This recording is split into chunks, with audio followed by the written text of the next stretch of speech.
ஐயா நீங்க கேளுங்க நியாயத்தை. தேர்தல் வருதுங்களா? ஓட்டு யாருக்கிட்டே போடுறதுன்னு கேட்டேன். நான் சொன்னையா நல்லவங்களா பார்த்து ஓட்டு போடுங்கன்னு சொன்னேன். அதுக்கு இது சொன்னது பணம் யார் நிறைய கொடுப்பாங்களோ அவங்களுக்கு தான் ஓட்டு போடணும். எல்லாடி தப்பு அதுல. உன் மேல தப்பு இல்லையா? பணம் குடுக்குறாங்களே அவங்க மேலதான் தப்பு. பணமா பசி தீக்குமே. அப்படியா? ஆமா, எலெக்ஷன் எத்தனை வருஷத்துக்கு ஒரு தடவை வருது? 3 வருஷத்துக்கு ஒரு தடவையும் வருது, 5 வருஷத்துக்கு ஒரு தடவையும் வருது. பசி எத்தனை வேலை வருது? ஒரு நாளைக்கு 3 வேளை வருது. 3 வேலை வருதா?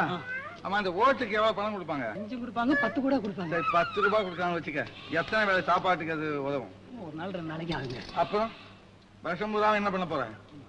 பசியை தீக்கிறவங்களுக்காக 10 ஓட்டு போடுங்க. காசு கொடுத்து ஓட்டு வாங்கி ஜெயிச்சிடலாம்னு நினைக்கிறாங்க இல்லையா, அவங்கள அந்த கல்ச்சரே யாரும் என்கரேஜ் பண்ணாதீங்க, யாரும் காசு வாங்காதீங்க. ஆனால் நீங்கள் வேணா பாருங்க அடுத்த வருஷம் என்ன நடக்க போகுதுன்னு. வண்டி வண்டியா கொண்டாந்து கொட்ட போறாங்க. அது அத்தனையும் உங்ககிட்ட இருந்து கொள்ளையடிச்ச பணம் தான். என்ன பண்ண போறீங்க? என்ன பண்ணணும்னு உங்களுக்கு கரெக்டா தெரியும்.